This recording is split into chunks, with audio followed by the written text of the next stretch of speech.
Welcome to our channel. బంగారం తాకట్లో పెడుతున్నారా? అయితే ఈ ఇష్యూ మీద కేంద్రం ఫుల్ సీరియస్ అవుతున్నట్టు తెలుస్తోంది. సో ఈ ఇష్యూ గురించి డిస్కస్ చేద్దాం. ప్రస్తుతం మనతోటి సీనియర్ జర్నలిస్ట్ జగదేవ్ గారు ఉన్నారు. వెల్కమ్ చెప్పేద్దాం. Hi sir. నమస్తే. బంగారం తాకట్టు పెట్టే వాళ్ళ మీద కేంద్రం సీరియస్ అవ్వడం ఏంటి సార్? నాకు బంగారు తాకట్టు పెట్టమంటే ఇప్పుడు మీ దగ్గర బంగారం ఉంటుంది కొంత, మీకేదో కష్టం వచ్చింది, అప్పుడు ఏం చేస్తారు? ఎవరినో అప్పు అడుగుతారు, లేదంటే ఎవరి దగ్గర వడ్డీకి తీసుకుంటారు. అట్లాంటివి ఆ దారులన్నీ మూసిపోయాయి అనుకోండి, అప్పుడు ఏం చేయాలి? ఇంకా ఒంటి మీద నగలో బంగారము తీసుకెళ్ళి బ్యాంకులో తాకట్టు పెట్టి దాని మీద రుణాలు తీసుకోవాలి. దాని మీద ప్రత్యేకంగా బంగారానికి రుణాలు ఇచ్చే సంస్థలు కూడా వచ్చేసాయి. ముత్తూటు అని కానీ, లేదా అదేంటి ఆరికా అని ఒకటి కానీ, రకరకాలు ఉన్నాయి. ఈ ఎస్పెషల్లీ సౌత్ బేస్డ్ సంబంధించి కేరళ, తమిళనాడుకు సంబంధించిన కంపెనీలు అయితే కొన్ని ఉన్నాయి. సో ఇటువంటి ముత్తూట్ ఫిన్కార్ప్ అని, ఇంకోటి ఏంటది రాధికా గారు బ్రాండ్ అంబాసిడర్గా చేస్తారు, ఆరికా అని ఏదో సంథింగ్ ఉంటుంది, అదొకటి. నేను 2-3 విన్నాను. సో వీళ్ళు ఏం చేస్తారంటే వాళ్ళు బంగారం తాకట్టు పెట్టుకొని అమౌంట్ ఇస్తారు.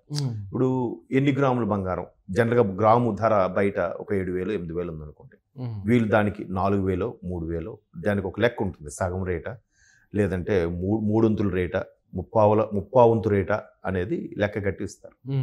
సో అలా కట్టి తీసుకున్నప్పుడు వీళ్ళేం చేస్తున్నారు, అలా కట్టి తీసుకొని నెల మళ్ళీ ఎంత వాయిదా కట్టాలి కట్టి మొత్తానికి విడిపించుకుంటారు. అది ఇప్పటి నుంచో జరుగుతుంది, బ్యాంకులో కూడా ఆ సిస్టమ్ ఉంది. శాలరీ ఏ బ్యాంకులో అకౌంట్ ఉందో ఆ బ్యాంకులో ఈజీగా బంగారం పై లోన్ కూడా ఇస్తున్నారు. అంటే ఎన్ని గ్రాములు దాకా బరువు చూస్తారు, అది నిజమైన బంగారం కాదా గీకి చూస్తారు. బంగారం పెడితే దాని ప్రకారం ఏవే పెట్టారు రాసి ఒక పత్రం ఇస్తారు, మీరు నెల ఎంత కట్టాలి కట్టుకుంటారు. ఇప్పుడు కొన్ని చెప్పాను కదా, ఈ బంగారం తాకట్టు పెట్టే సెపరేట్గా కంపెనీలు ఉన్నాయని.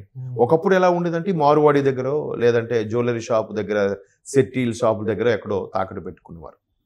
ఇక్కడ ఇవి కూడా కార్పొరేట్ స్టైల్లో వచ్చేసరికి గ్రాముకి ఎంత, దానికి ఒక లెక్క, దానికి ఒక ఈఎంఐ, మంత్ వచ్చేసరికి ఎంత కట్టాలి, ఒకరు 3 నెలల్లో 6 నెలల్లో చూస్తారు. కట్టకపోయిన పక్షంలో దాంట్లోంచి వాళ్ళు ఆ కాషన్ పంపిస్తారు, కట్టాలని ఉంటారు. అప్పటికి వాళ్ళు స్పందించలేదంటే సుమారుగా దాన్ని ఏదో ఉంది లెక్క, సంవత్సరం పాటు 2 సంవత్సరాల పాటు చూస్తారంట.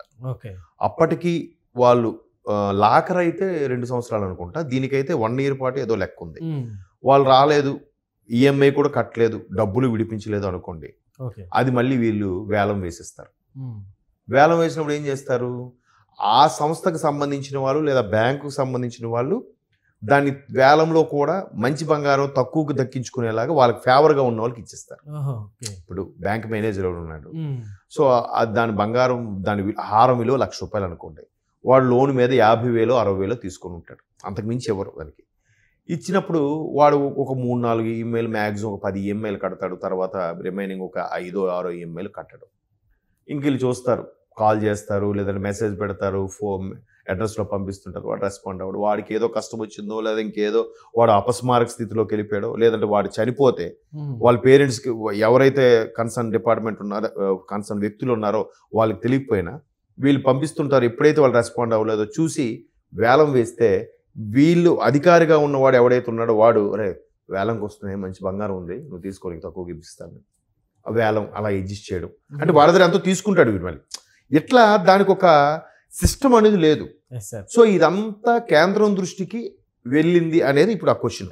మీరు అడిగిన క్వశ్చన్ రెగ్యులర్గా ఇట్లా జరుగుతూ ఉంటాయి సార్ బయట. ఏమండే కేంద్రంకి ఎందుకు తెలియదండి, కాకపోతే దాని మీద చర్యలు తీసుకోవాలా వద్దా, తీసుకుంటే సగటు ప్రేక్షకుడు ఇబ్బంది, సగటు ఓటరు లేదా సగటు మనిషి ఇబ్బంది పడతాడా లేదా, ఇలా ఉండడం వల్ల కరెక్టేనా, వాళ్ళు కూడా జెన్యున్గా ఫాలో అవుతున్నారా. చిట్స్ కూడా అంతే కదండి.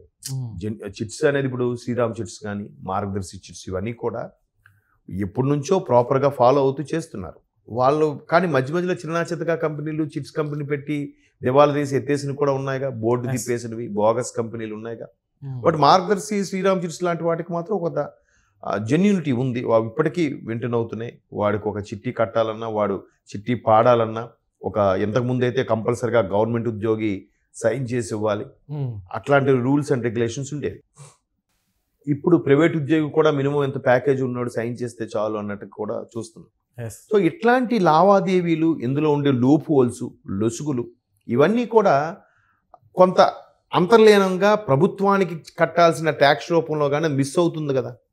మేబీ అందుకే కేంద్రం దృష్టి సారించింది. ఇప్పుడు జిఎస్టీ ఉంది, జిఎస్టీ పెట్టడం వల్ల ఒక విధంగా ప్రభుత్వానికి చేరాల్సిన దాంట్లో ఇంతకుముందు ప్రభుత్వానికి 10 పైసలే చేరితే ఇప్పుడు ఒక 30 పైసల వరకు చేరుతుంది. ఇప్పుడు వాళ్ళు ఏమంటున్నారు, 20 లక్షల పైన బిజినెస్ చేసుకున్న వాళ్ళకి జిఎస్టీ తీసుకోండి, 20 లక్షల లోపల ఉన్న వాళ్ళు కూడా జిఎస్టీ పెట్టుకోండి, మీరేం కట్టక్కర్లేదు. అంటే దానివల్ల ఏమవుతుంది, వ్యాపారం అనేది కొంత ట్రాన్స్పరెంట్ అవుతుంది.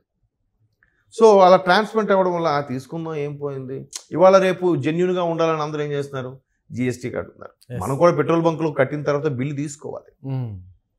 ఏది మాన్యువల్గా క్యాష్ ఇస్తే.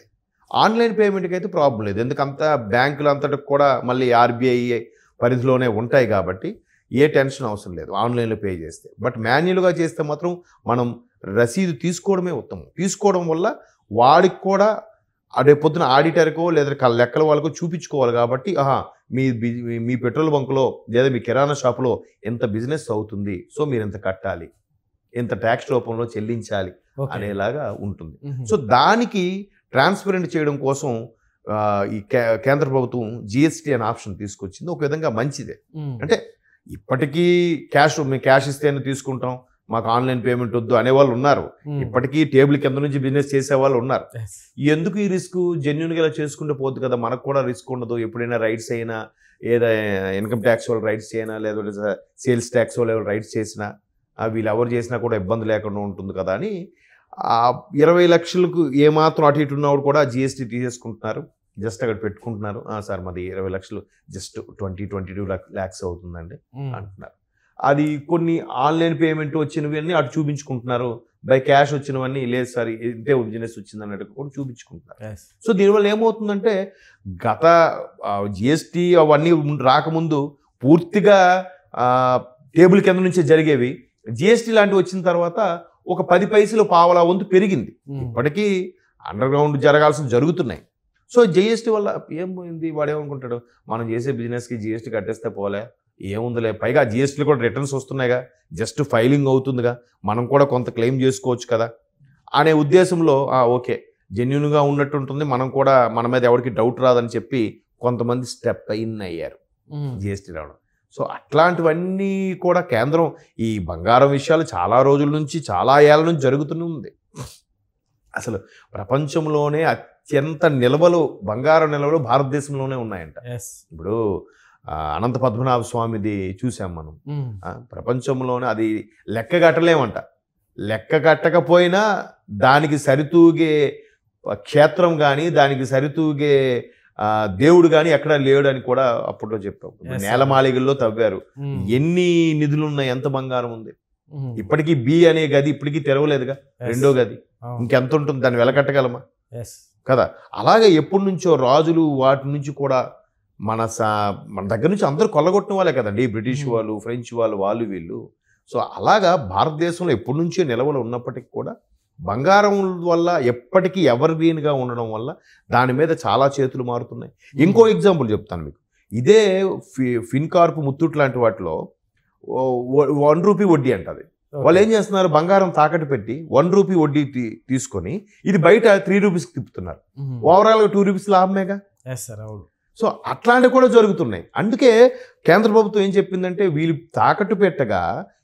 తాకట్టు పెట్టి వడ్డీకి తీసుకున్న డబ్బుని దేనికి ఉపయోగిస్తున్నారు, ఒకే మనిషి సంవత్సరం పొడవునా పాన్ కార్డును ఉపయోగించి ఒక 4-5 సార్లు తీసుకుంటున్నాడంటే 4-5 సార్లు వాడికి ఏం అవసరం వచ్చింది, ఈ 4-5 సార్లు దేనికి ఉపయోగించాడు. సో అలాంటి వాటి మీద దృష్టి పెట్టేలాగా కొన్ని విధి విధానాలు అలాగే సవరణలు కూడా చేయాలని డిసైడ్ అయ్యింది. చూద్దాం, ఇదంతా అయ్యేసరికి మళ్ళీ బడ్జెట్ వస్తుందేమో చెప్పాలి. Okay sir, thank you.